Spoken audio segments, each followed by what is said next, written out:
पीछे क्या? छोड़ दो यार, बचाओ मुझे कोई। हेलो,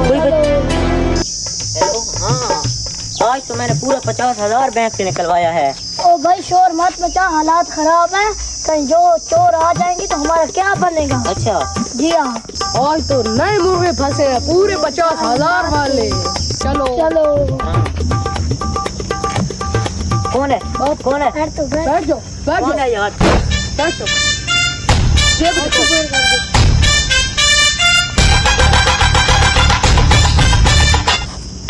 क्या कर रहे हो? हिलने की कोशिश मत कर। ठीक है, ठीक है। उठो, उठो यहाँ से। छोड़ो। चलो इधर। छोड़ दो यार, बचाओ मुझे कोई। कोई बचाओ यार इन लुटेरों से। चुप, खामोश हो जाओ, आवाज मत निकालो। खामोश। बॉस इनका क्या कर रहा है? चल उठ। चल पीछे क्या?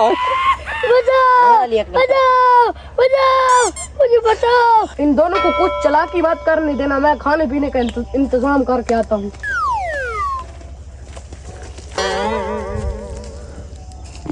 बचाओ कोई बचाओ हमें इन ओ, लुटेरों से। ओ, ये क्या हो गया?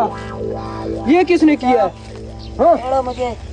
रस्सियाँ किसने बांधी है? इधर बैठो, बैठो, बैठो, बैठो, इधर बैठ जाओ। कैसे हुआ ये सब? यार पता नहीं, कोई दो लुटेरे थे हमारी पीठ पर गन दो रख कर और हमें सब कोई लूट लिया। हमने हमारे उनके पैसे भी चेहरे चोरी नहीं हो देखे। गए। पैसे भी चोरी हो गए। 50,000 रुपया था, 50,000 25,000 इसके पास था। ओहो, तो आप लोग ऐसे बगैर सेफ्टी के क्यों निकलते हो? बस यार मैं दोस्त को बता रहा था कि मेरे पास अभी 50,000 रुपए है, मैं एंजॉय करूंगा, शॉपिंग करूंगा। हाँ, पता नहीं कहाँ से आए, तो उन दोनों ने कहीं से आपको सुन लिया होगा। सुन लिया होगा जी। तो अपनी जब भी निकलो सिक्योरिटी के साथ निकलो, किसी को बताओ मत कि हम जो काम करने जा रहे हैं, ठीक है? अपना खास ख्याल रखो। हाँ, वीडियो बनाने का मकसद ये है कि आप जब भी कहीं भी जाएं तो किसी को बस बताएं कि हम लोग किधर जा रहे हैं, किधर नहीं जा रहे, ठीक है? जो भी काम करो बिल्कुल आराम से, खामोशी से करो, अकेले करो। अगर दुनिया को दिखा के करोगे तो आप लोगों के साथ भी ऐसा होगा। जिस तरह इस भाई ने बताया फोन पे, हाँ मैं 50,000 निकलवा के लेके आ रहा हूँ, ऐसा बिल्कुल मत करें, ठीक है? इसमें आपका भी नुकसान है, बहुत ज़्यादा नुकसान है। जिस तरह इन्होंने भी कर दिया, कितना 75,000 रुपये का नुकसान हो गया, मोबाइल भी गया। तो बराए मेहरबानी जब भी ये काम करें तो आप अपनी सिक्योरिटी के साथ करें। ओके जी, अल्लाह हाफिज़।